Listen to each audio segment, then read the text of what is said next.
আসসালামু আলাইকুম। আজ সকাল সকাল কাশি এবং ফিতা নিয়ে ছোট ঘাস কাটার উদ্দেশ্যে রওনা দিই।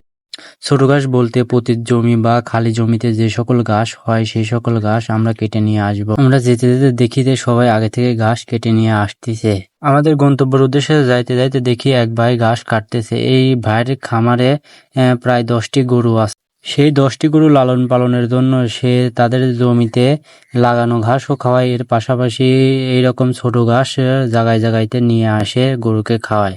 আমরাও আমাদের গরুকে এরকম ছোট ঘাস খাওয়িয়ে থাকি, কারণ মাঝে মাঝে আমাদের লাগানো ঘাস শেষ হয়ে যায়। পরবর্তীতে আমরা এরকম ছোট ঘাস কেটে নিয়ে এসে আমাদের গরুকে খাওয়াই। আমি যখনই সময় পাই তখনই চলে আসি এই ছোট ঘাস কাটার জন্য এবং এই ছোট ঘাস কেটে নিয়ে যে আমাদের গরুকে খেতে দেই। আমাদের অল্প গরু, এই কারণে মাঝে মাঝে আমি এরকম ছোট ঘাস কেটে থাকি। যখন দেখি আমাদের ঘাসের সংকট দেখা দিছে, পরবর্তীতে আমি এরকম ছোট ঘাস জায়গায় জায়গায় থেকে কেটে নিয়ে এসে আমাদের গরুকে খাওয়াই। এই ছোট ঘাস খাওয়ানোর বিভিন্ন উপকারের দিক আছে, যেমন আপনি লাগানো ঘাস খেলে গরুর যে পরিমাণে দুধ হয় এবং এই ছোট ঘাস খাওয়ালে তার থেকে বেশি দুধ হয়।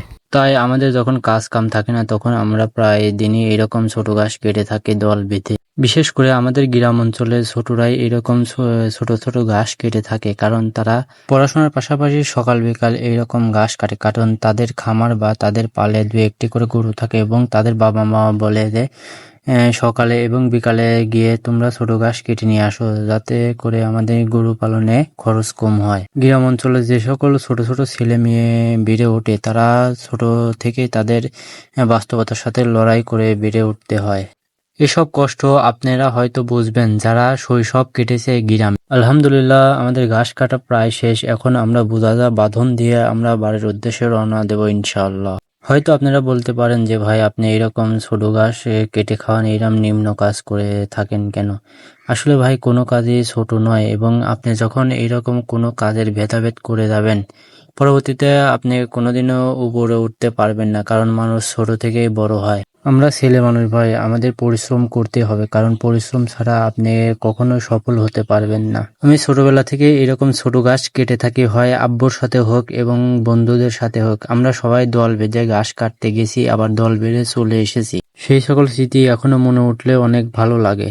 হয়তো তাদের সাথে এখনো আমাদের সেই রকম দেখা সাক্ষাৎ হয় না, হয়তো তাদের জীবনের তাগিদে তারা যে কোনো কর্মে ব্যস্ত আছে। আলহামদুলিল্লাহ, আমাদের ছোট ঘাস কাটা শেষ। এখন আমরা বুধারা নিয়ে আমাদের ছোট খামারের উদ্দেশ্যে রওনা হব ইনশাআল্লাহ।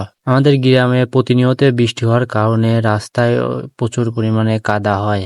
আমার জীবনের স্বপ্ন হলো আমি এই কৃষি কাজ নিয়ে উদ্যোক্তা হতে চাই। আপনারা সবাই দোয়া করবেন। আমার এই চ্যানেলে কৃষি রিলেটেড সকল ধরনের ভিডিও আপলোড করা হবে। আমি দৈনন্দিন জীবনে যা উদ্যোগ নেই সকল ধরনের ভিডিও আপলোড করা হবে ইনশাআল্লাহ। আপনারা সবাই সাবস্ক্রাইব করে পাশে থাকবেন এবং যাতে আমি পরবর্তী ভিডিও বানাতে উৎসাহ পাই।